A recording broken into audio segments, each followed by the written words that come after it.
Une rapide présentation de l'AINF pour ceux qui ne nous connaîtraient pas encore ou qui n'auraient pas encore assisté à un de nos webinaires. Donc l'AINF est une association reconnue d'utilité publique depuis 1897. On fait d'ailleurs partie du comité national d'observation des conditions de travail auprès du ministère du Travail. On a deux objectifs, promouvoir la sécurité, la santé et la qualité de vie au travail, et puis prévenir d'une manière générale les risques professionnels dans tous les domaines possibles, et ce depuis nos origines.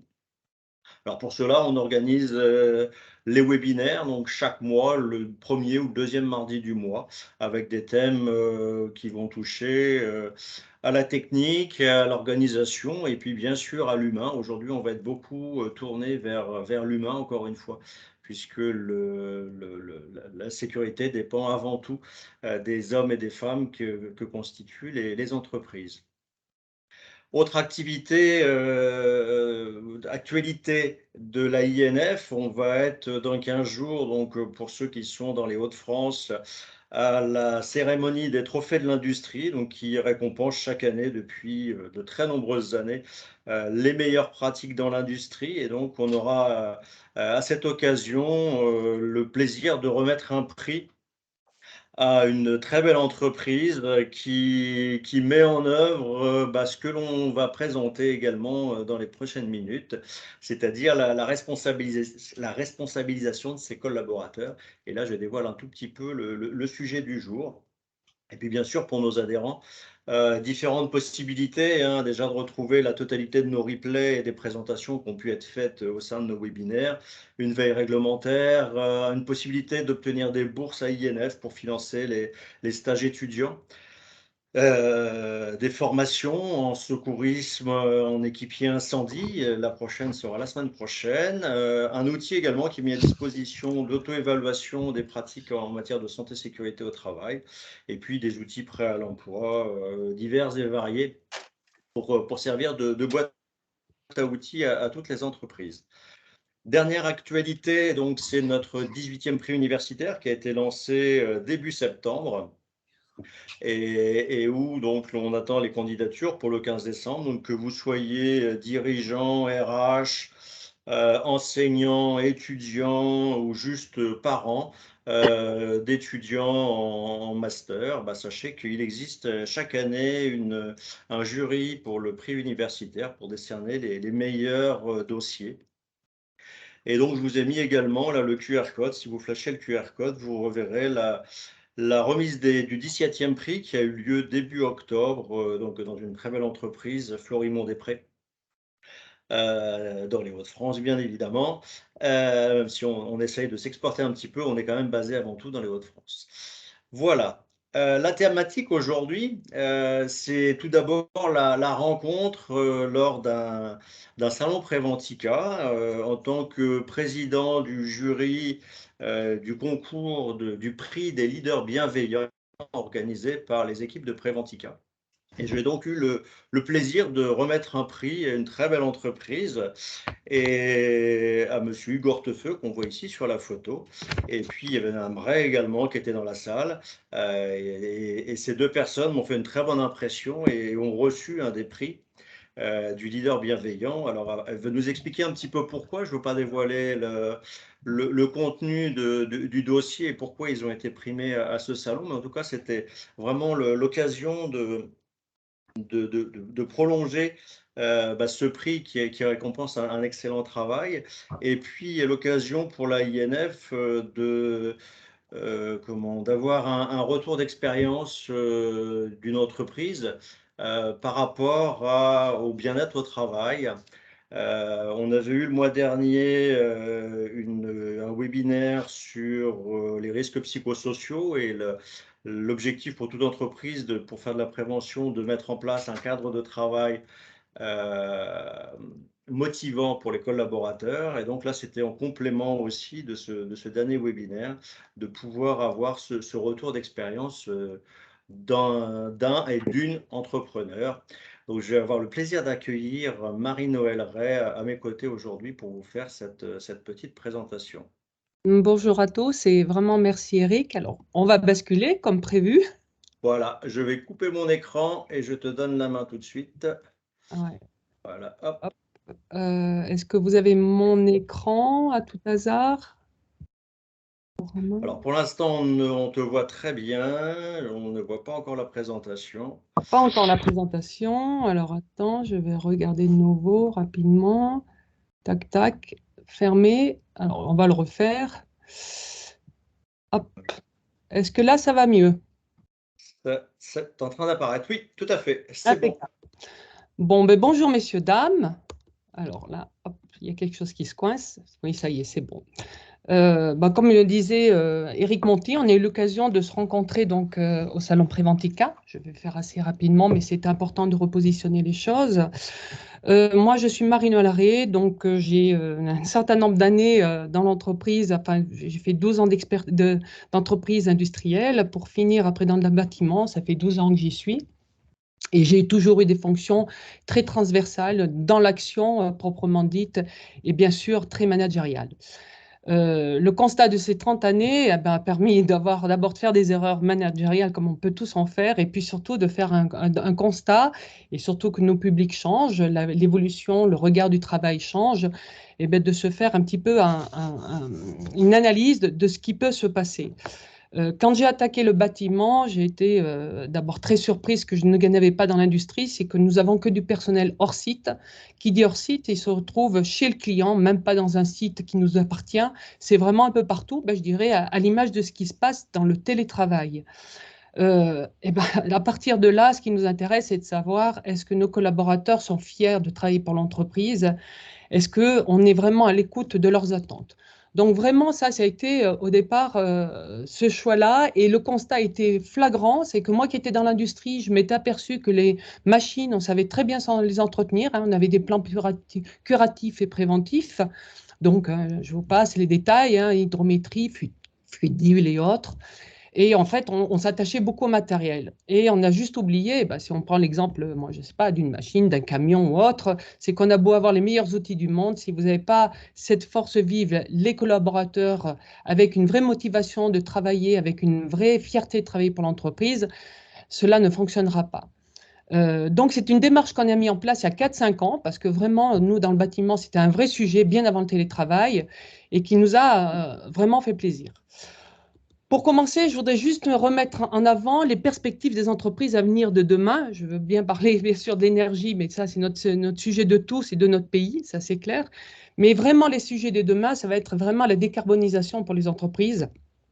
Le digital, et bien sûr le digital au service de nos organisations, c'est pas le digital on n'est pas plié au digital, c'est vraiment le digital qui doit être à notre service et aussi bien dans son écosystème, donc au-delà de l'entreprise, c'est-à-dire les parties prenantes.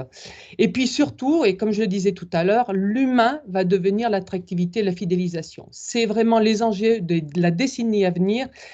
Et je pense, et pour avoir beaucoup de retours, c'est un enjeu de dirigeant. C'est vraiment une décision à prendre de la part d'un dirigeant dans sa conduite. Alors, juste pour rappeler rapidement, on sait tous ce que c'est que la valeur matérielle d'une entreprise. C'est bilanciel. Il faut savoir que demain, la valeur de nos entreprises, de vos entreprises en tant que dirigeants, elle sera aussi évaluée sur la valeur immatérielle. C'est un facteur tellement important de nos jours que vous ne serez pas à l'abri de ce choix de transmission. On viendra auditer automatiquement la valeur de ces hommes et femmes qui composent l'entreprise. Alors, je voulais commencer par ce petit constat que vous avez peut-être vu le 8 septembre, c'est passé en boucle dans les radios et partout. 42% des travailleurs français ont demandé un arrêt de travail depuis le début de l'année en 2022. On peut se dire qu'il y a le Covid, mais est-ce qu'il y a vraiment que le Covid? Si vous allez vous appuyer sur Malakoff Féministe, c'est eux qui ont sorti cet audit sur l'absentéisme, vous en verrez le constat que beaucoup de jeunes demandent des arrêts de travail, même de toute population donnée, mais les jeunes, et c'est surtout basé sur le psychologique et l'envie. Ça veut dire quoi? Ça veut dire qu'on peut se mettre en colère contre un système qui facilite trop facilement l'arrêt de travail. Ceci étant, et je ne sais pas l'âge moyen de nos auditeurs aujourd'hui, Mais cette notion d'envie, moi, je ne sais pas, il y a 20 ans en arrière, il ne me serait jamais arrivé d'imaginer d'arrêter de les planter mes équipes, mes collègues de travail, une entreprise pour un an de travail. Nos collaborateurs ne s'arrêtaient pas comme ça. C'est que vraiment, ils ne retrouvent pas ces ressources en interne. Je pense que c'est très important que de faire son mea culpa. Le système a effectivement des solutions à nous apporter, mais je pense que si l'entreprise ne fait pas un travail en interne, elle aura du mal. Et ce travail, je reste persuadée que le dirigeant, il doit porter cela et c'est le garant d'une éthique de justice et de respect. Je pense qu'un collaborateur aujourd'hui, ce qu'il va regarder, c'est ce qu'il apporte au quotidien dans l'entreprise. Est-ce que j'ai un traitement juste? Est-ce que ma prime est méritée? Est-ce que mon augmentation est méritée? Est-ce qu'on ne m'a pas oublié? C'est le sujet quotidien des dirigeants et je pense que c'est quelque chose qu'il faut absolument faire focus. La deuxième chose, c'est le dirigeant et le garant de la communication interne.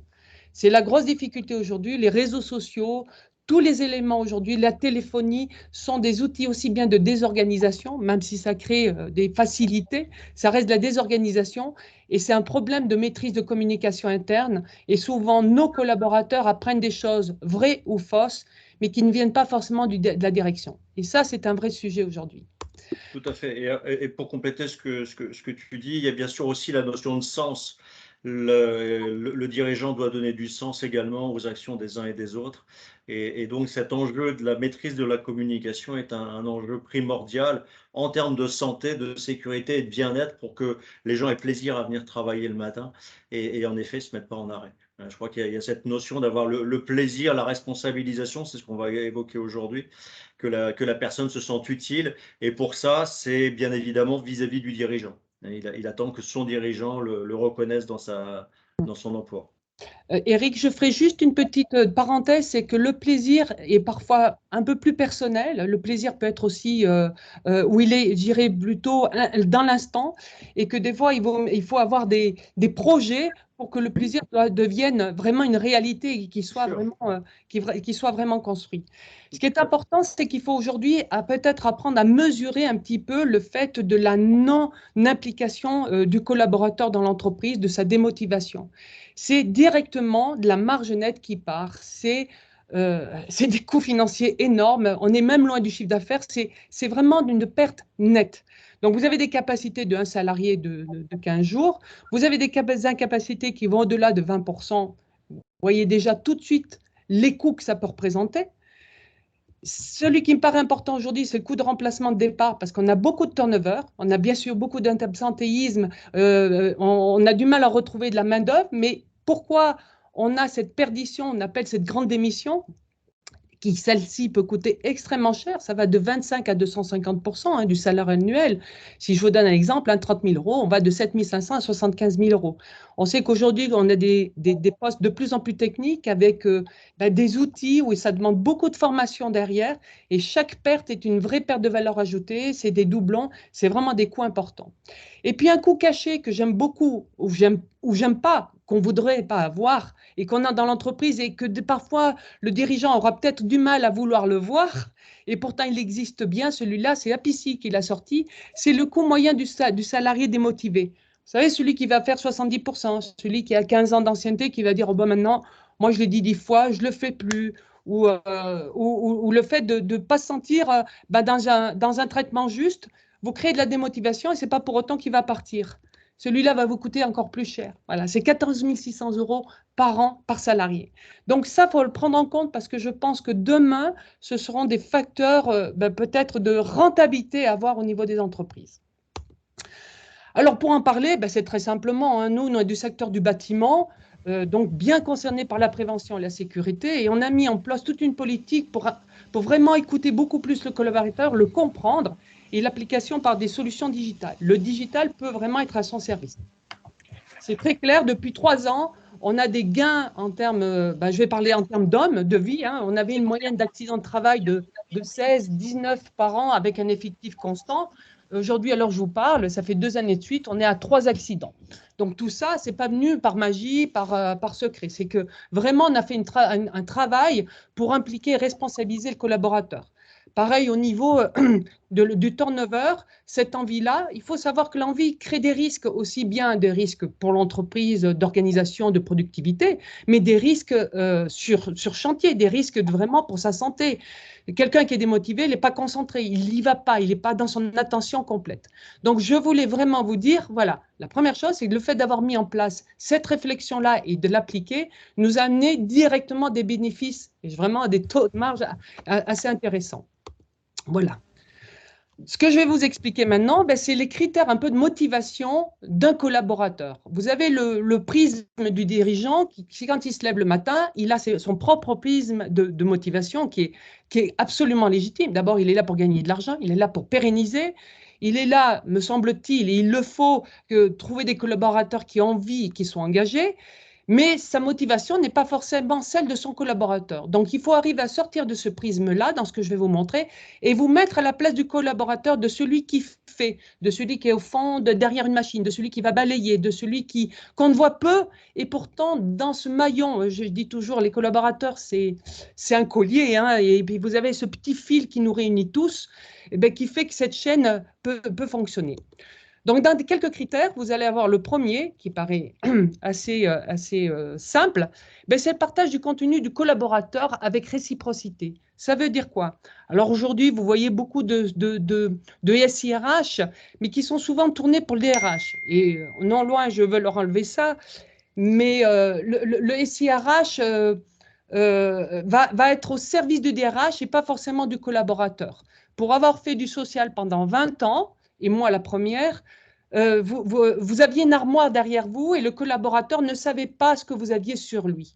Donc, la première chose à faire, c'est peut-être de mettre un rapport de confiance par rapport à ces documents-là. Aujourd'hui, la technologie le permet. Si l'entreprise ne le fait pas, alors qu'un collaborateur est capable d'aller sur Amélie, il peut aller sur le compte AINF, il peut aller sur, je ne sais pas moi, les actions sociales, son bulletin, sa retraite.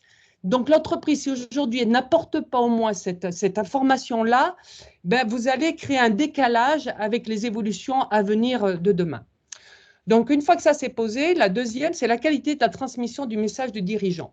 Je le dis haut et fort, un dirigeant a tous les jours, bon, pas tous les jours, mais très régulièrement des choses importantes à transmettre à ses collaborateurs. Et très souvent, il voudrait bien les informer les premiers, et non pas par un Facebook, et non pas par le journal, et non pas du téléphone, voilà, du bruitage. Et ce message-là, il ne faut pas à chaque fois réunir les collaborateurs parce qu'on a des coûts, c'est très lourd. Par contre, il veut choisir ses mots. Aujourd'hui, c'est quelque chose d'extrêmement important parce que vous pouvez avoir un dirigeant aussi et avec des collaborateurs qui vont être démotivés. Il paraît que le dirigeant, il a dit ça.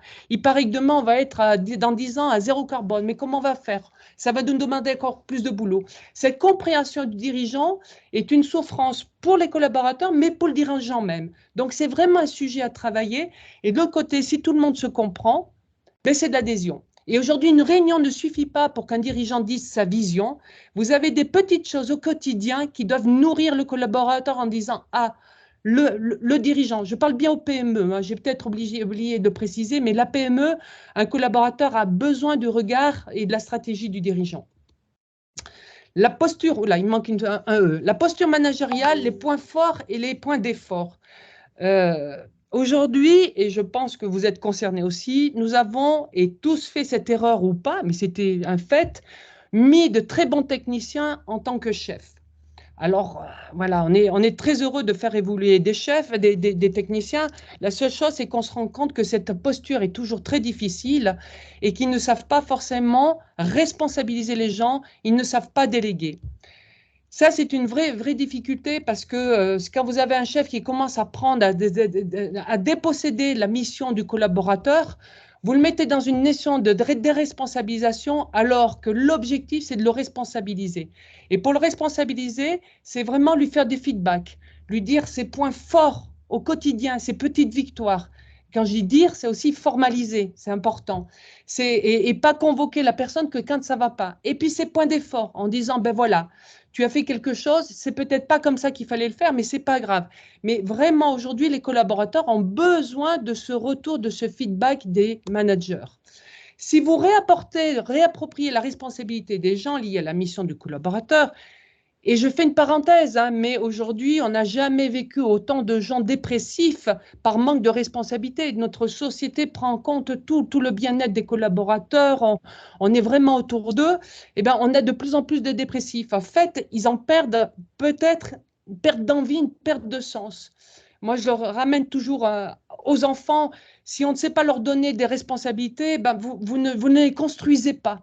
Eh ben, un collaborateur, c'est pareil. Il a besoin d'objectifs nouveaux. Il a besoin que vraiment on le regarde et qu'on l'encourage. Ça, c'est vraiment, vraiment important. Et c'est d'autant plus vrai aujourd'hui qu'on est dans une société de l'immédiateté et que les jeunes collaborateurs, mais même les plus âgés, ne vont pas attendre un entretien annuel de fin d'année pour voir si les choses vont bien ou pas.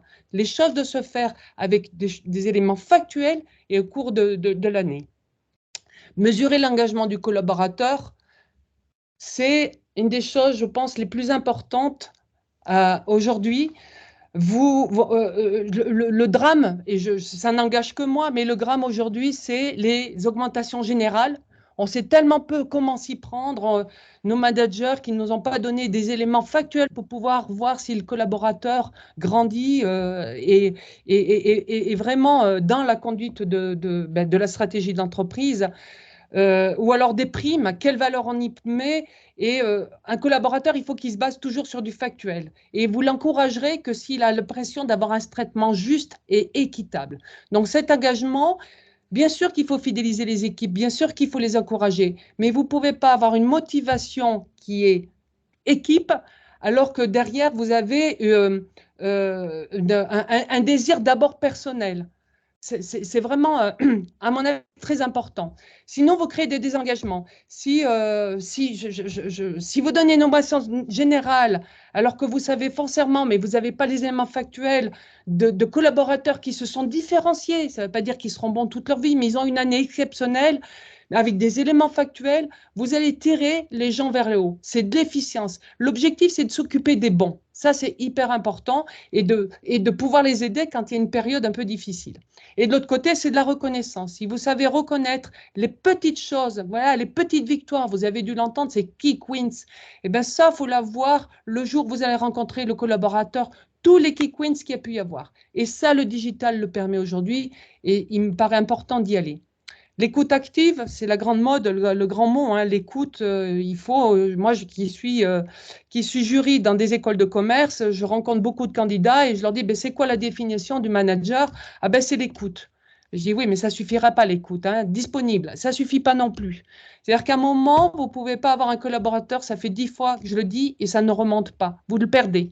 Vous le perdez soit par sa démotivation, vous avez le coût que ça peut représenter, mais vous le perdez déjà. C'est-à-dire qu'à un moment, il faut redonner cette parole, confiance à cette personne, qu'elle a quelque chose d'important à dire sur l'intérêt général. Bien sûr, ça part d'une charte et d'une organisation de l'entreprise, mais j'en parlerai un petit peu plus tard. Mais l'écoute active, il est très important qu'on puisse écouter la base, que l'entreprise se sente, voilà, qu'elle puisse s'engager, être le garant en disant si tu as quelque chose d'important à dire à la direction, à ton manager, on est là pour t'y répondre. Sinon, vous créez de la frustration. C'est-à-dire qu'une fois, deux fois, il ne le fera pas trois fois, vous avez des motivations. Ça, c'est des facteurs qui vont très vite. Et vous savez, quand vous avez perdu la motivation d'un collaborateur, vous pouvez ramer très longtemps pour la retrouver. La démarche politique prévention, ben là, ça tombe bien, on est l'AINF et je pense que vous n'allez pas me dire le contraire aujourd'hui. C'est que si aujourd'hui une entreprise ne prend pas en compte aussi bien l'environnement physique, psychologique, environnemental du collaborateur, celui-ci va se sentir désintéressé. Qui dit désintéressé, démission, turnover, c'est un coût. Et,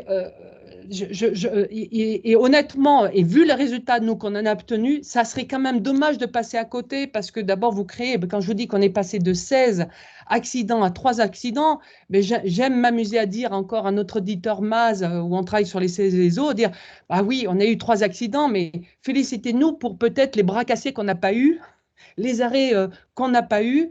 Et j'espère l'éviter, mais on est quand même dans le bâtiment, on a peut-être sauvé des vies. Accordez-nous à nous dire ça. Donc c'est vraiment très important. La sécurité de nos hommes, c'est ce qui est de plus important au-delà de toute rentabilité. Et comme par hasard, ça crée de la pérennité, de l'attractivité et de la rentabilité. Donc ça serait dommage de ne pas y aller.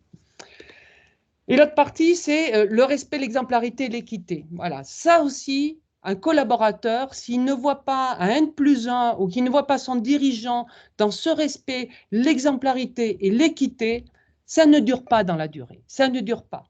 Donc, quand on a pris conscience de ces facteurs-là, déjà, on peut se dire, waouh, sur quoi je peux travailler?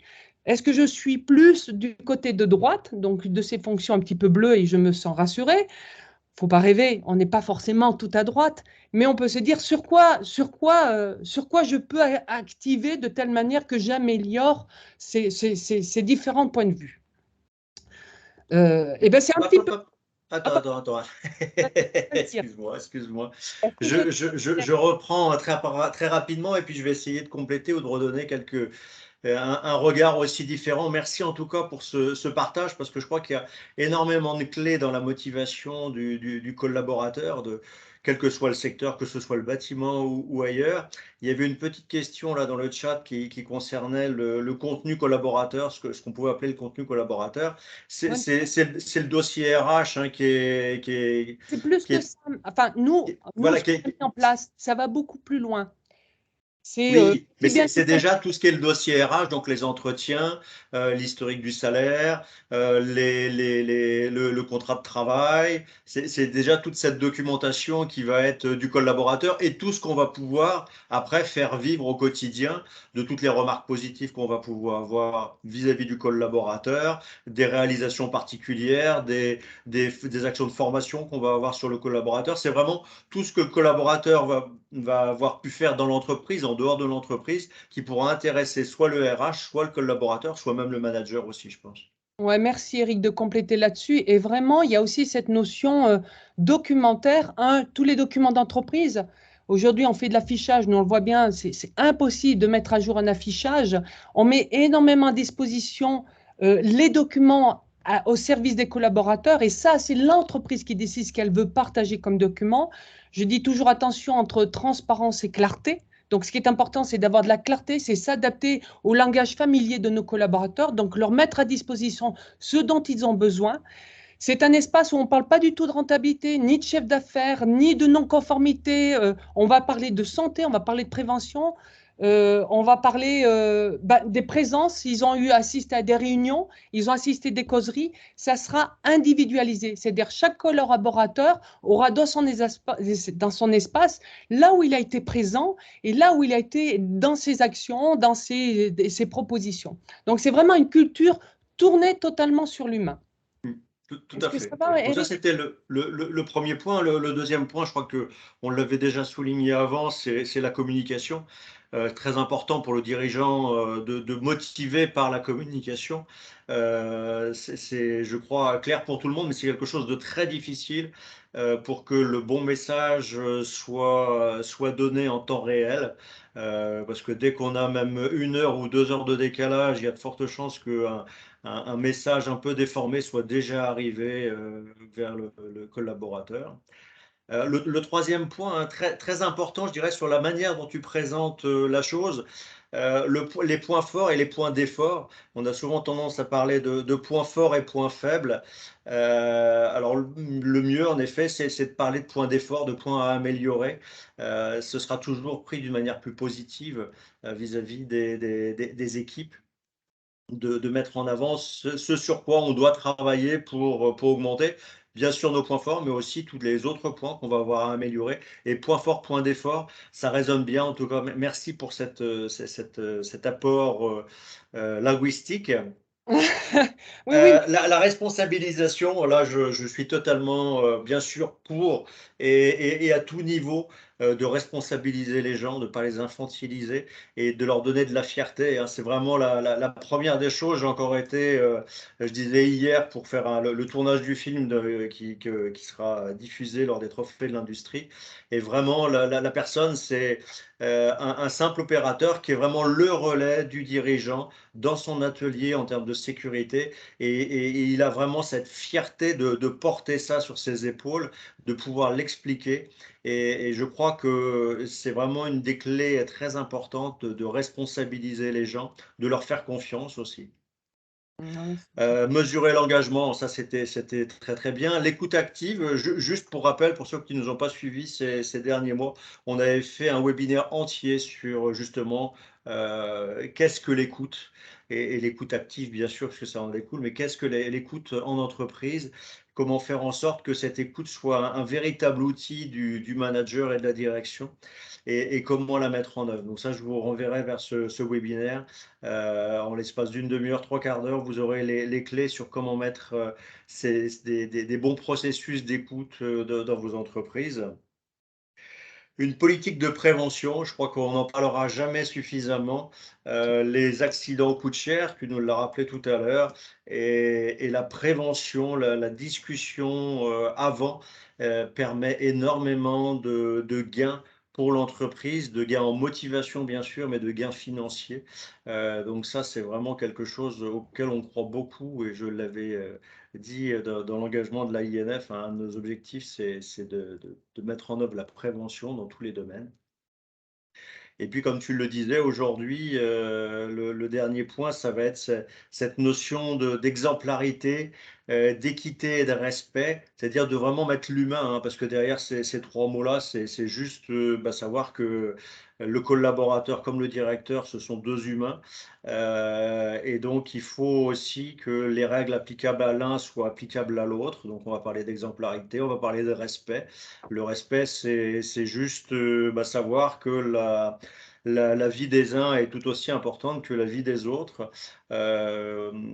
J'avais notamment, lors d'un webinaire, on était intervenu sur quel était le bon référentiel pour faire une évaluation des risques. Et en fait, l'intervenant disait, moi, en fait, quand j'arrive sur un poste, je me demande si j'accepterais que mon enfant, s'il était stagiaire, prenne ce poste-là de travail.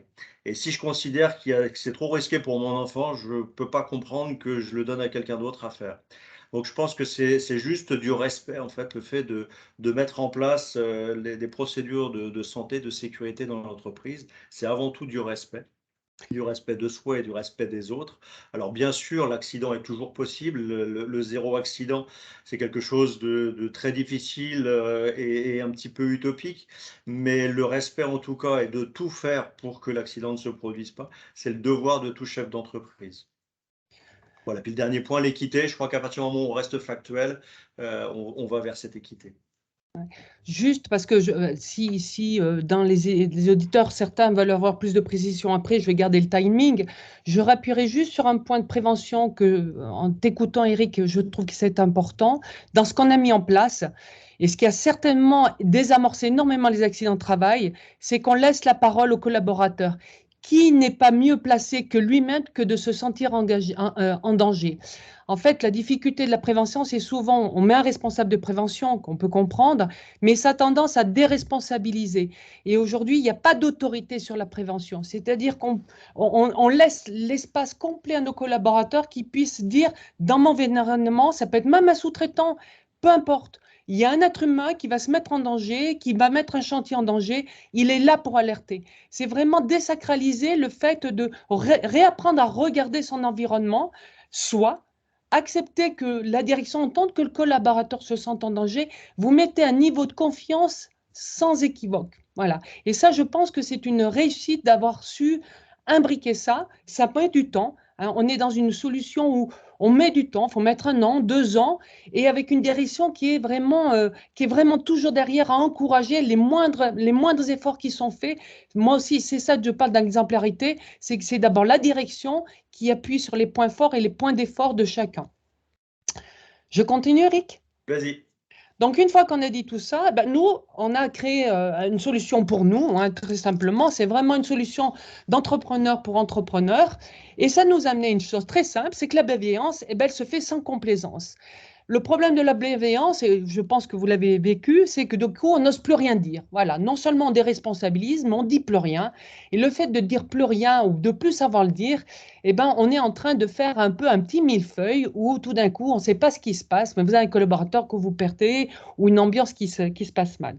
Donc là, je suis désolée, il y a juste la petite chose qui arrive. Donc nous, dans notre solution, la première chose, c'est qu'on récolte le moral de nos équipes. Voilà, des hommes et des femmes qui travaillent dans l'entreprise et on a des statistiques très régulièrement, tout le mois, pour voir s'il y en a quelques personnes qu'on est en train de perdre, ne pas être surpris d'une situation qu'on n'a pas vu venir. On accompagne un encadrement technique à devenir manager, mais on les encourage sur les points d'effort, les points forts et les points d'effort. Un manager doit accompagner ses collaborateurs sur ces points-là, mais le dirigeant doit aussi accompagner à ce niveau-là. Et je dirais que les points forts et les points d'effort sont aussi un petit peu à 360. Qu'est-ce qui empêche un collègue de le remercier si c'est une situation qui a été particulière? Nous avons des clients qui nous remercient.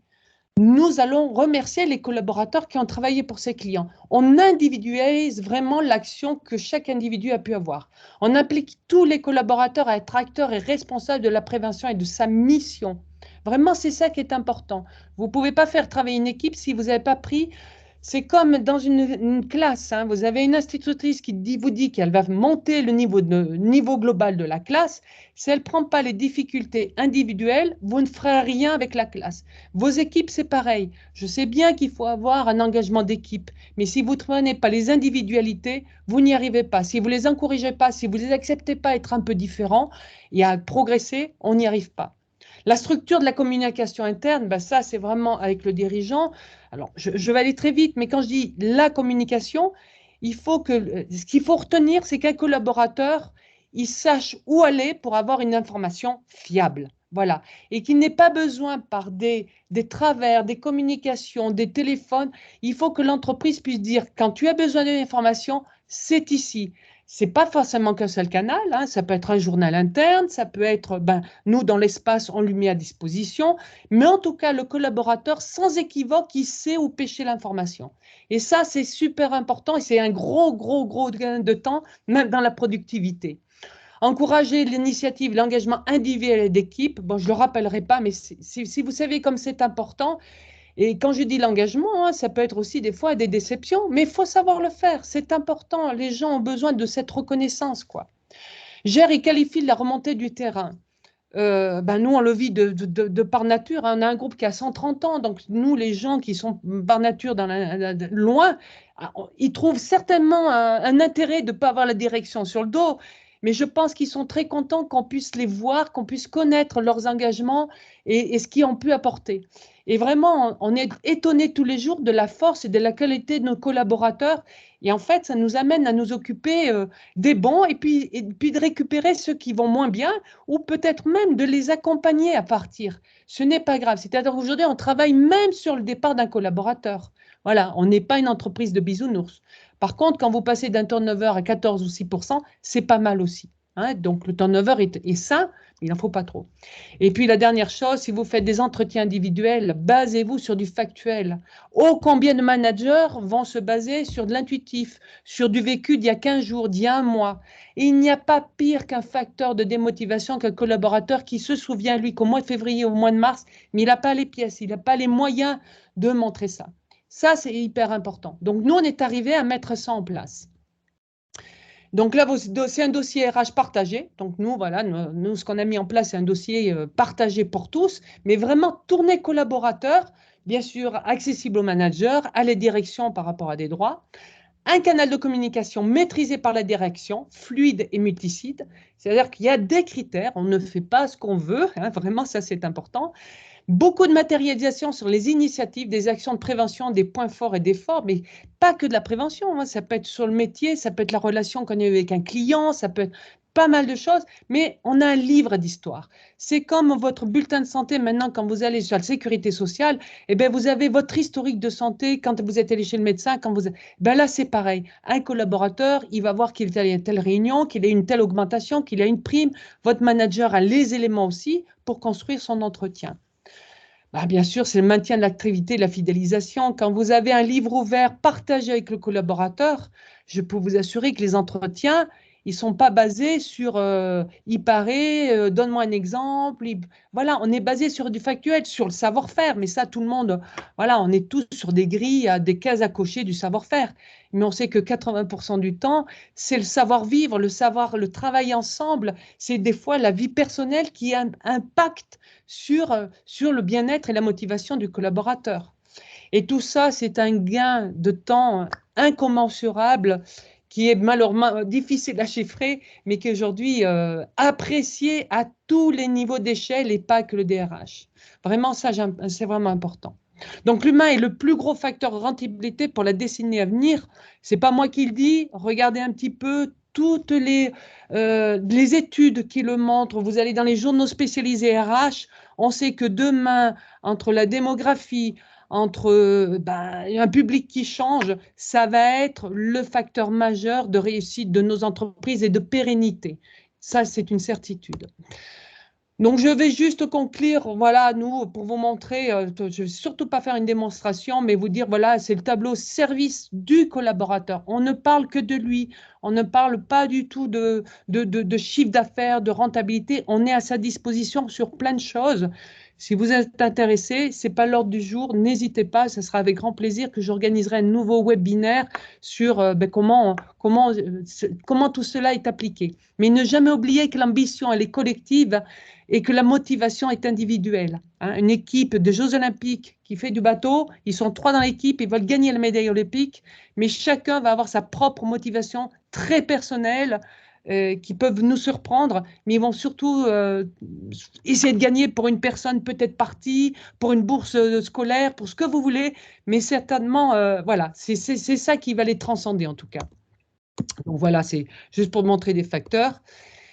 Et puis pour conclure, parce que je suis dans mon temps, Eric. C'est parfait, on est parfaitement dans les temps, tout va très bien. Voilà, l'entreprise a grandi pendant 2 siècles selon les règles strictement économiques et c'est une réalité. Moi, j'ai 30 ans d'activité, je peux vous dire que des affichages de non-conformité, de chiffre d'affaires, de marge sont nécessaires parce que c'est ce qui fait quand même gagner de l'argent, mais ça ne fait pas l'âme de l'entreprise. Elle a besoin de raison d'être et qu'aujourd'hui, il faut intégrer le soin des femmes et des hommes et de la terre. Et j'ai tendance à dire, pour s'occuper de la terre, il faut déjà des hommes et des femmes en bonne santé. Il faut des gens qui soient heureux de là où ils sont. Et ils pourront s'occuper de notre environnement. Voilà, je pense que tout est lié et ça, c'est très important à mes yeux. Voilà, pour apporter le meilleur de à vos clients, apportez le meilleur à vos collaborateurs. Je vous remercie pour votre écoute, qui n'est pas simple, parce que moi, j'aime bien l'échange et que j'en étais un peu privée. Bon, merci en tout cas pour cet apport et ce partage d'expérience que tu as pu nous donner.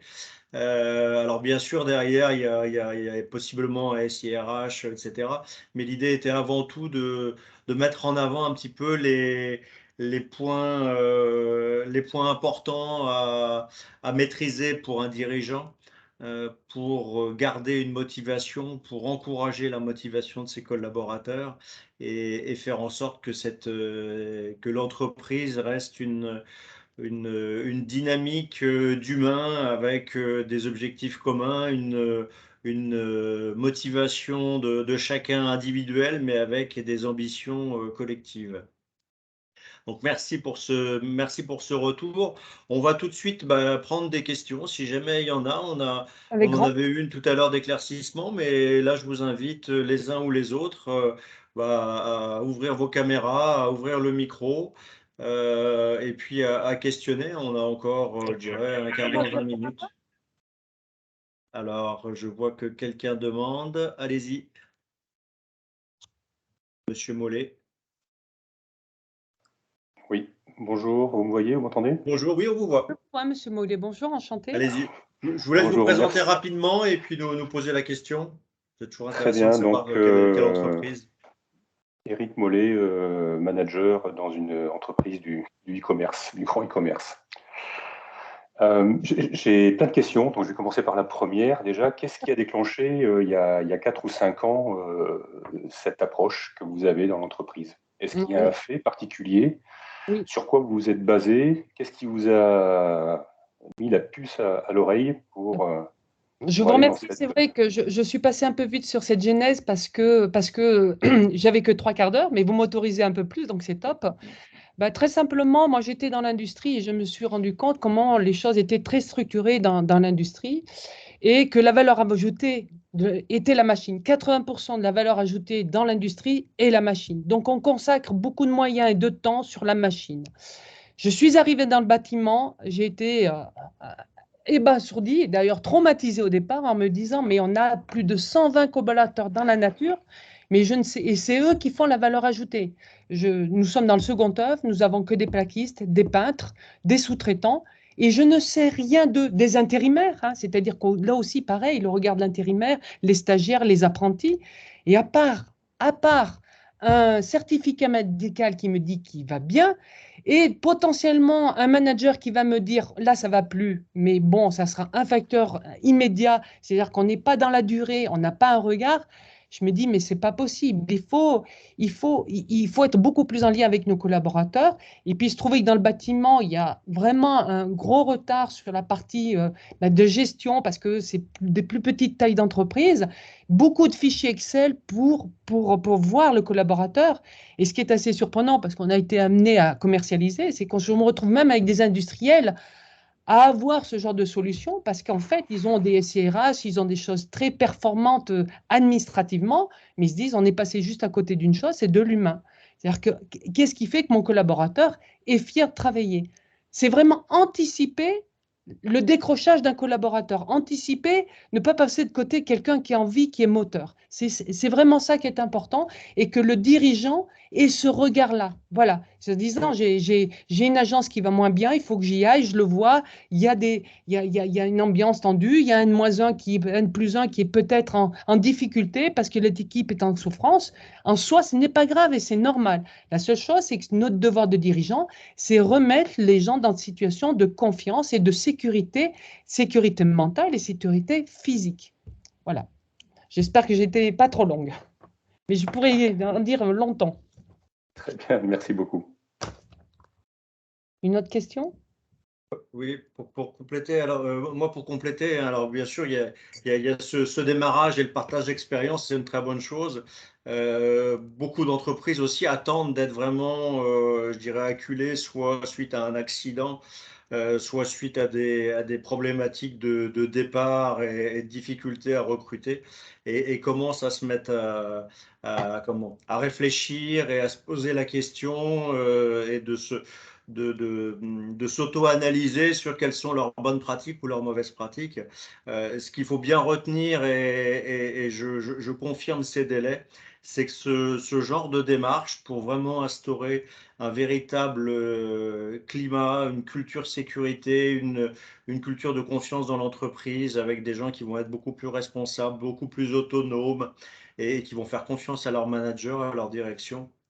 C'est normal, je dirais, d'avoir un délai à peu près de 2 ans entre le moment où on commence, et il faut qu'il y ait vraiment cette durée pour que les gens voient que c'est pas juste une façade, qu'on va pas juste tourner la page, et c'est pas juste pour 2 ou 3 mois on fait semblant d'eux, mais vraiment qu'il y ait un intérêt profond à remettre des valeurs un petit peu différentes dans l'entreprise, et pour avoir des véritables résultats, 2 ans, 3 ans, c'est les délais que l'on rencontre un petit peu partout. Oui, c'est vraiment une vision, hein. Vous savez, les entreprises ont toujours eu des stratégies d'investissement, des stratégies de croissance, des stratégies. Il y a une stratégie sur laquelle il faut passer plus de temps, je pense, c'est sur la stratégie managériale. C'est-à-dire que vraiment, vous ne pouvez rien faire sans vos collaborateurs et sans vos managers. Et c'est quelque chose que vous devez impulser, impulser tranquillement et avec sérénité. J'aime bien donner un exemple qui va vous tous vous parler et que vous avez dû vivre et que nous, ça nous a vraiment permis, ça a été flagrant et heureusement qu'on avait, c'est au moment de Covid et où il a fallu reprendre l'activité. Donc on avait vraiment, la part du préfet, une pression énorme de rattaquer l'activité. On consulte nos managers, allez, à l'unanimité, les managers nous ont dit, les gars ne voudront jamais. Voilà. C'est-à-dire que la difficulté d'un manager, c'est normal, il y a une vraie peur, il y a une vraie responsabilité, et on se dit, mais c'est pas possible, on peut pas, on a 150 collaborateurs, est-ce que c'est vraiment ce que veut les collaborateurs? Et nous, et d'autant plus que les protocoles changeaient tous les jours, on a pu solliciter individuellement et sans téléphone, voilà, en direct. Vraiment, c'était pas du webinaire, hein, mais c'était vraiment pouvoir poster, expliquer aux gens. Et chacun s'est positionné en disant, moi, je veux y aller. Moi, je veux pas y aller parce que j'ai peur, parce que j'ai mes enfants, parce que. Et ça, c'est très important de redonner la parole aux gens. C'est pour ça que je dis qu'il faut leur redonner ce côté auteur. Et plus ils sont auteurs, plus ils nous émerveillent au quotidien. Voilà. Voilà, il faut changer cette posture managériale où on croit qu'il faut donner des réponses. La force du manager, c'est le pouvoir de la question. Et ça, c'est hyper important. Et le devoir, il a un devoir de reconnaissance. Voilà, vraiment, les gens ont besoin de reconnaissance. Et je vais laisser une petite recette. Allez voir un petit webinaire qui dure, allez, 2 minutes, le gilet de ma grand-mère. Et vous allez tout comprendre sur ce que c'est que le posture managériale et une posture courageuse. Voilà, moi je dis toujours aux jeunes, il faut un manager courageux. Un courageux, c'est de dire quand ça ne va pas. Voilà, ça c'est important. Et après, il faut savoir tracer dans son histoire ses points de progrès. Voilà, c'est tout simplement ça. Je note la petite capsule Voilà. que tu nous recommandes. Mettrai Je un la lien mettrai également en lien avec le replay du webinaire aujourd'hui, comme ça les de gens ma pourront. grand-mère. Elle vous fera rire et Voilà. elle dit beaucoup de choses. Voilà. Oui, tout à fait, tout à fait. Ça suscite tout de suite une bonne compréhension. Il y avait une question de Florence. Comment un animateur QSE, ayant l'entière volonté que vous avez déclinée, peut embarquer la direction en dehors des chiffres ATMP? Alors, j'ai déjà fait une première réponse et puis je vais te laisser après compléter. Toutes ces démarches, c'est clair, doivent partir de la direction, hein, Merci. doivent être portées par la direction. Et la direction, en fait, quand on analyse un petit peu, c'est une question de croyance. Si l'entreprise, le dirigeant de l'entreprise n'a pas la croyance que la santé, la sécurité, le bien-être de ses collaborateurs, c'est quelque chose de bon pour son business, que sans ça, il ne réussira pas. Il va pouvoir peut-être fonctionner 6 mois, 1 an, 2 ans, c'est possible. Ça fonctionne dans certaines entreprises. Mais pour fonctionner dans la durée, pour fonctionner, pour faire face à tous les changements qu'il y aura dans la vie de l'entreprise, des changements techniques, des changements humains, des changements réglementaires, le Covid qui arrive, etc., etc. S'il n'arrive pas à croire que faire de la prévention en matière de santé, sécurité et bien-être général du collaborateur, alors je ne parle pas de mettre un baby-foot dans un coin, on est volontairement complètement en dehors de cette notion-là, dessus, de mettre véritablement l'humain avec les valeurs de respect, les valeurs d'équité, comme tu l'as tout à l'heure expliqué. S'il n'y a pas cette croyance en fait du dirigeant, de l'équipe managériale, du CODIR, ça va être très difficile pour un animateur QSE d'entraîner sa direction dedans.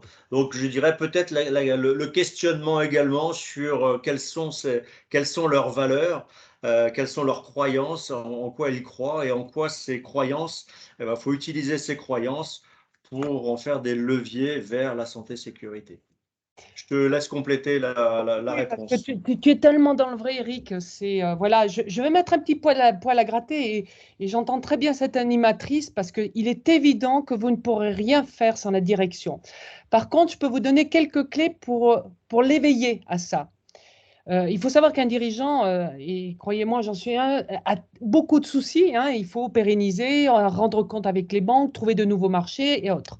Et il ne se rend pas forcément le coût de cette démotivation.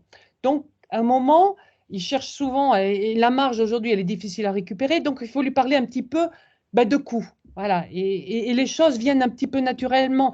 Ce n'est pas qu'il n'est pas désintéressé de ces hommes, femmes et ces hommes, mais il se dit, allez, la réflexion, souvent le dirigeant, il dit, je fais que du social. De toute façon, je perds mon temps, je fais que du social. Non, il règle que des problèmes de démotivation parce qu'un collaborateur, 3/4 du temps, il se dit, je suis la 5e roue du carrosse et les deux ont raison et les deux ont tort. C'est que le chef d'entreprise est noyé par des obligations administratives qu'un collaborateur ne connaît pas. Par contre, un collaborateur aimerait bien être beaucoup plus reconnu là-dedans. Donc, si vous voulez un peu titiller votre dirigeant, regardez, demandez-lui un peu le taux d'accident du travail, le coût. Voilà, je ne sais pas quelle taille vous avez suivant le taux, mais dès que vous êtes au-delà de 50%, 50 salariés, vous avez un taux mixte. Et encore au-delà, vous avez un taux d'accident de travail qui vous est impacté directement. Je peux vous assurer, et c'est mon tabloïd que j'ai mis tout à l'heure, quand vous dites à votre patron, depuis 2-3 ans, par une politique un peu différente, on a gagné 50 000, 100 000 euros sur un chiffre d'affaires de 10 millions d'euros, il va vous regarder autrement. C'est-à-dire, voilà, il faut que ça apporte dans tous les sens. Et vraiment, et rappelez les coups que j'ai pu vous mettre de démotivation. On va en faire l'individu, on veut le faire complexe. On veut se dire, oh là, je ne peux pas le gérer, c'est trop compliqué. Et moins on le gère, plus il nous coûte cher, plus ça nous revient en pleine figure. Et les choses peuvent être très simples. On le dit, il faut dire les choses au quotidien, il faut reconnaître au quotidien. C'est ça qui est très simple. Voilà. Si on le fait au quotidien, c'est très simple. Et si on le fait dans la durée, c'est très simple. Voilà. Il faut garder toujours cette même posture. Il faut avoir sa stratégie managériale qui n'est pas très compliquée, mais il faut la garder et avoir cette exemplarité. Et là, ça fonctionne. Mais voilà, moi, je vous dis, taux AT, pensez-y, et tous les coûts que ça peut représenter, votre turnover. Regardez votre turnover, votre taux d'accident au travail, vos arrêts maladie. Alors, cette année, c'est un peu compliqué, je sais qu'il y a le Covid, mais quand même, vous avez possibilité de sortir vos extractions d'analyse en dehors du Covid et vous verrez qu'il y a peut-être des choses à faire. En tout cas, c'est dommage de ne pas le travailler parce que c'est vraiment une perte financière et puis une perte d'envie pour les équipes qui accompagnent derrière. Hein, parce que quand il y a beaucoup de turnover, quand il y a des gens qu'on ne remplace pas, on épuise les bons. Attention de ne pas épuiser les bons. Hein. Alors, une autre question. Merci pour cette réponse. Et il y a Florence également qui dit merci là sur le chat. Une autre question de la part d'Eddie. N'hésitez pas à ouvrir vos micros. Hein, vous pouvez les écrire, bien évidemment, mais vous pouvez aussi les poser en direct. S'il n'y a pas de reprise du micro, je vais la lire. Vouloir le bien des gens n'est pas toujours forcément bien compris quand il s'agit de changer les habitudes. Avez-vous eu affaire à des résistances? Moi, j'en ai tous les jours, mais c'est pas grave. Oh, attendez, moi, vous savez, j'ai même des dirigeants qui me disent, ouais, parce que je suis dans le digital, là, on s'est aidé du digital, on me dit, oui, alors, moi, je suis dans le bâtiment, donc vous imaginez bien qu'on a des ouvriers, on a des compagnons qui sont sur chantier. Bon, ben voilà, ils ont d'abord appris par leurs mains, ils sont fiers de ce qu'ils font. Voilà, c'est des gens qui savent faire. Donc, je peux vous dire que le digital, la transformation digitale, c'est quelque chose qui est un peu loin. Et alors, on me disait, les dirigeants me disent, oui, mais vous vous rendez pas compte, nous, on a des gars, ils sont loin de ça. Ben, j'ai dit, vous inquiétez pas, hein, ils savent très bien d'abord déclarer leurs impôts, ils savent très bien réserver leurs vacances. Et puis, deux, aujourd'hui, cette transformation, elle nous dépasse. Soit vous accompagnez les collaborateurs, 85% des collaborateurs qui représentent l'entreprise, et vous aidez les 5%. Mais si vous vous refusez d'y aller parce que vous avez 5% qui ne vont pas y arriver, ils ont du mal, c'est un peu dommage. Et là, après, dans la posture, ben, c'est juste accompagner les gens à devenir de plus en plus managers, c'est de les encourager. Encore une fois, c'est pas plus qu'un enfant, c'est-à-dire qu'à un moment, vous devez je ne veux pas infantiliser les gens, mais il faut savoir être très clair et dire les choses et être dans la reconnaissance quand les choses sont bien faites. Il faut savoir les reconnaître. Et quand parfois, eh ben, il y a des efforts à faire sur une posture qui n'a pas été bonne ou une décision qui a été peut-être pas la meilleure, mais encourager. Vraiment, c'est encourager de comment j'aurais voulu. Vraiment, c'est… voilà. Mais voilà, si on baisse les bras, il ne faut pas être dirigeant ni manager parce que sinon, l'humain, on n'y arrive pas. Ça, c'est une évidence. Il y a beaucoup de remerciements hein, sur les côtés. Attention à ne pas vouloir faire, enfin, moi, là c'est un commentaire de ma part, attention à ne pas vouloir le bien du collaborateur. On veut le bien du collaborateur dans l'entreprise, hein, bien évidemment. Et le collaborateur, lui, choisit l'entreprise par rapport à ses propres motivations. Et voilà, je crois qu'il ne faut pas non plus vouloir le bien à tout prix. Parce que j'aurais tendance à dire qu'il faut se méfier des gens qui veulent faire le bien pour nous, hein, ceux qui nous contraignent à rester au travail avec des baby-foot et des systèmes pour qu'on reste encore plus longtemps au travail à disposition de l'employeur. Donc attention à ça. Là, on est vraiment plutôt sur que les gens se sentent bien dans leur travail, se sentent reconnus, se sentent impliqués, se sentent motivés. Mais ce n'est pas forcément vouloir le bien du collaborateur. Le collaborateur, il sait ce qui est bon pour lui. Et s'il a choisi l'entreprise, je pense il y restera. Mais on est vraiment dans le bien du collaborateur au sein de l'entreprise. Le collaborateur, il veut évoluer, il veut grandir. C'est ça qu'il attend. Il attend juste, c'est qu'on le regarde. C'est ça qui est important. Vraiment, je peux pas vous dire autrement.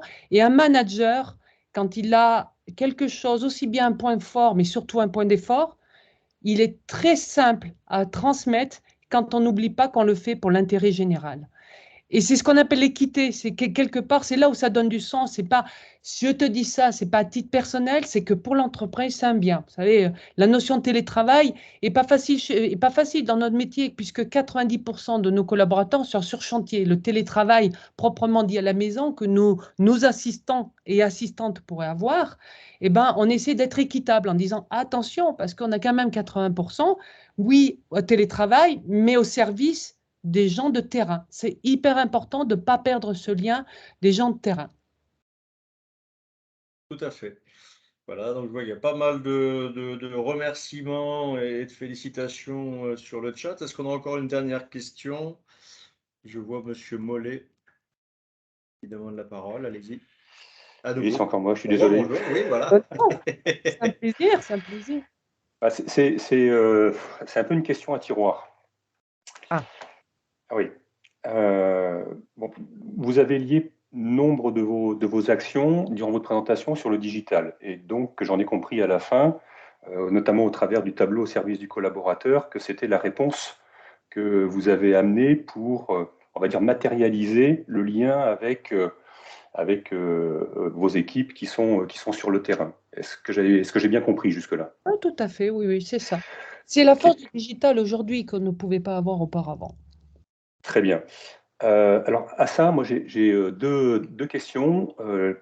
La première, le digital permet effectivement beaucoup de choses.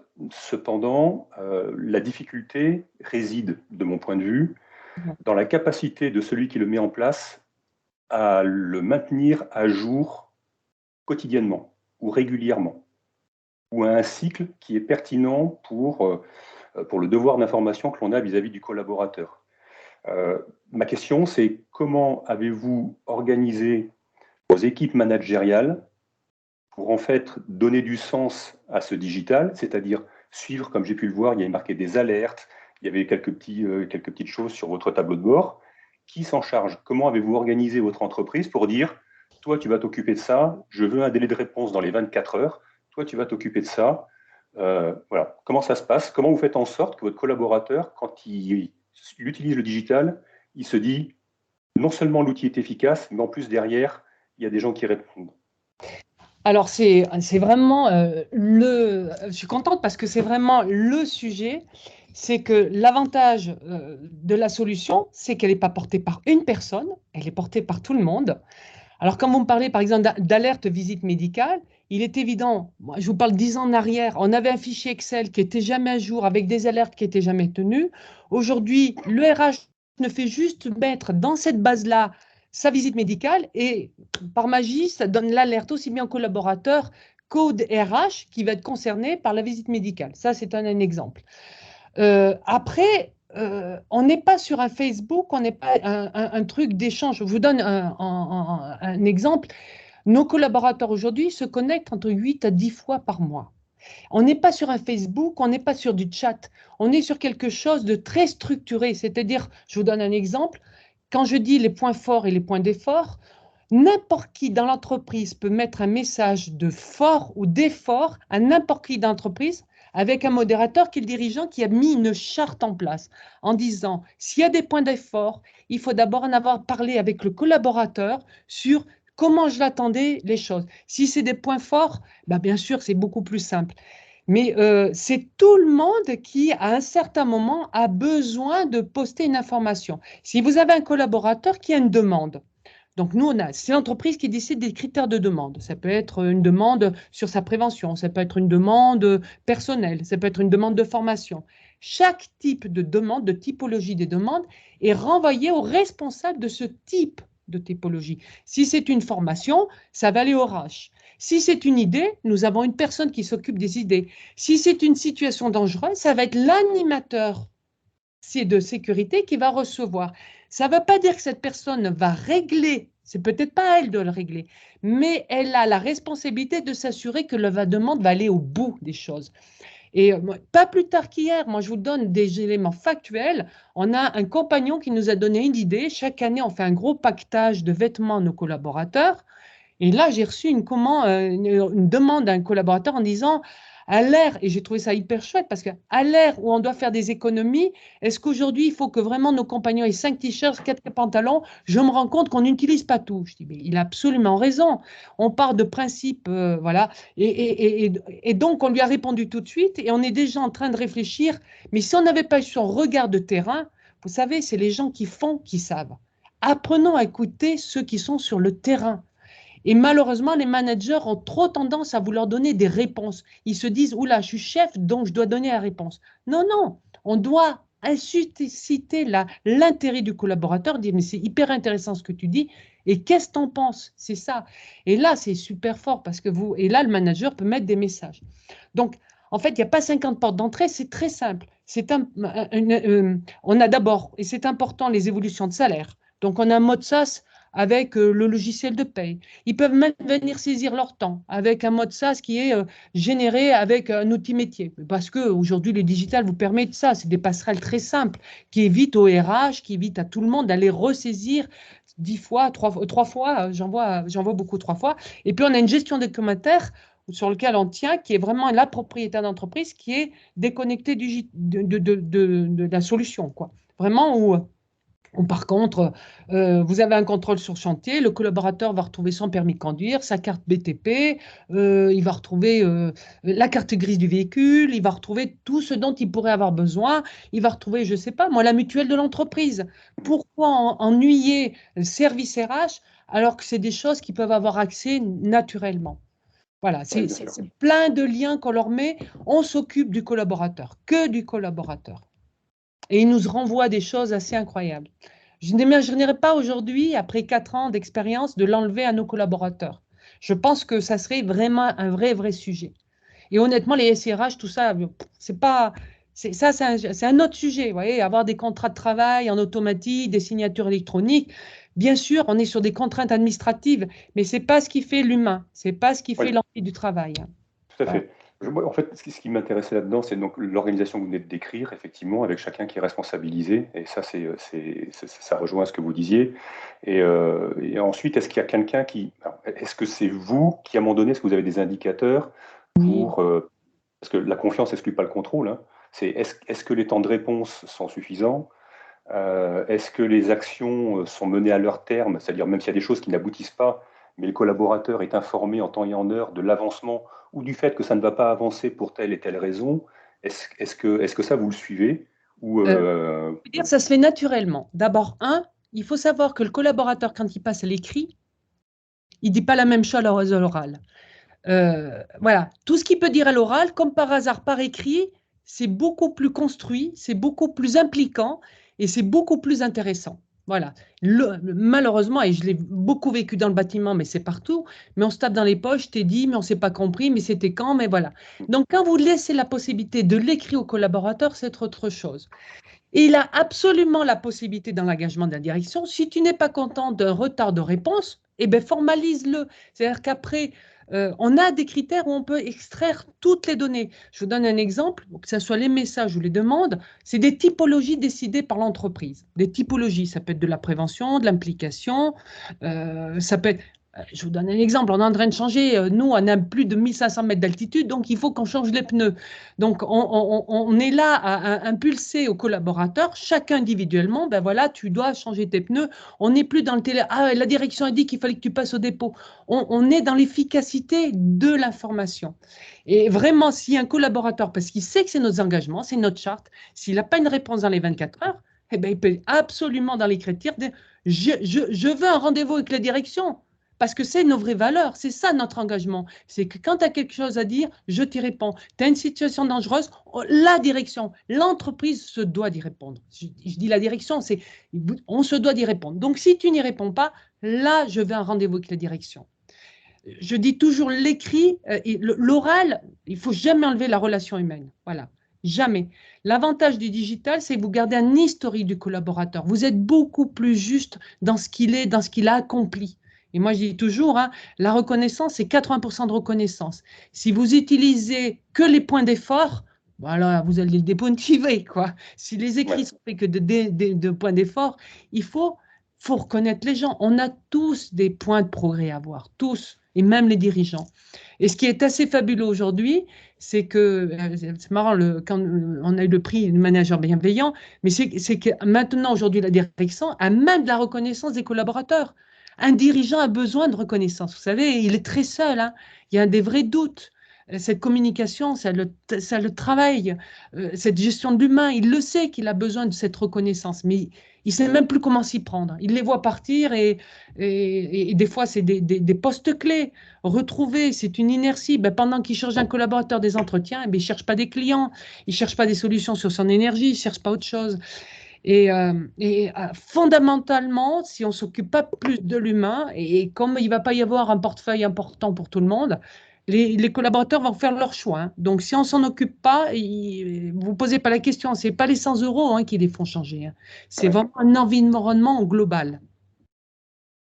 Si je dépasse les 3/4 d'heure, ce n'est pas de ma faute, Eric. Non, mais il n'y a pas de souci, il n'y a pas de souci. Peut-être pour compléter par rapport à la remarque d'Éric Mollet, c'est vrai que le risque de donner la parole aux gens, c'est que il y a des demandes toujours orientées vers les mêmes services et que certains services soient plus capables de répondre.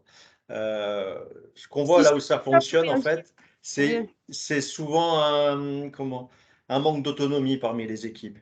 C'est-à-dire qu'il faut aussi c'est redonner de l'autonomie, redonner de la capacité aux gens à agir. C'est dans des systèmes un peu trop spécialisés avec des gens qui ont, je sais pas, un service maintenance très poussé, hein, si on est en entreprise, et où tout doit passer par le service maintenance. C'est sûr que, surtout quand on ouvre les vannes des remontées de terrain, on va avoir des services qui ne seront plus capables physiquement de répondre à tout le monde dans un délai raisonnable. Mais il y en a pas Et on a tous vécu cette expérience-là de se retrouver en 2, 3 jours submergé de demandes et on ne peut plus satisfaire et il n'y a plus, voilà, et mettre des critères de priorité, ça devient très difficile. Donc c'est plutôt une approche de comment on peut donner de l'autonomie aux gens, de la responsabilisation et de l'autorisation de faire des choses. Alors bien sûr, il va falloir rendre compte quand même, il va pas falloir faire n'importe quoi, donc il va falloir l'organiser, il va falloir mettre des règles de fonctionnement. On va parler de maintenance préventive, hein, dans une usine, on va parler d'autonomie sur des chantiers, des choses comme ça, pour que les gens puissent prendre de l'initiative, que l'initiative elle soit maîtrisée dans le sens, il ne faut pas faire n'importe quoi non plus. Donc, il faut que ce soit cadré à ce niveau-là.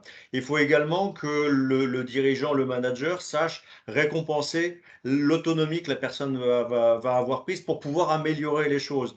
Donc, il y a vraiment cette histoire de confiance, mais d'organisation, parce que c'est clairement un gros piège, en fait, d'ouvrir aux remarques et de dire, tout est possible, allez-y, faites-nous remonter des informations. Et on se retrouve très rapidement avec 2 ou 3 services, le service RH, le service maintenance, le service méthode, etc., qui vont se retrouver avec X demandes qu'ils n'auront pas la capacité de traiter.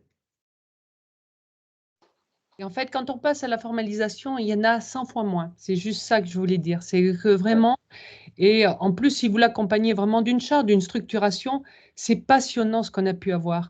Ça fait 15 ans que la société a été reprise. On n'avait jamais une idée, jamais, jamais. Et encore moins des managers. Le jour où on a ouvert, on a eu des vraies idées de pragmatiques. Vous ne pouvez pas vous imaginer. C'est Osons faire confiance au terrain. Osons faire confiance, osons les laisser s'exprimer, je peux vous assurer, sur des critères, encore une fois. Et on n'est pas du Facebook, c'est-à-dire la règle est très claire auprès de la direction. La direction explique cette charte. Alors, on pourra en parler longtemps, mais cette partie, Eric, je dis, il faut toujours l'accompagner pour bien l'expliquer. Voilà. Mais un des meilleurs témoignages, parce que bon, on n'en fait pas souvent, mais il y a une petite vidéo qui a eu lieu au mois de juillet là, dans l'industrie qui s'appelle Sabaro. Vous le regardez sur notre site. Moi, je trouve que cette personne, elle explique très naturellement ce qui s'est passé. Très, très naturellement, 250 salariés et une GPEC, une GPEC, enfin, plein de choses organisées au niveau administratif. Et elle se rend compte que, là, elle découvre l'humain. Ah, mais voilà. Et elle découvre des choses assez incroyables, des gars qui ont dépanné à 5 heures du matin alors qu'elle ne le savait pas, et que la direction est au courant, et que c'est quand même assez fabuleux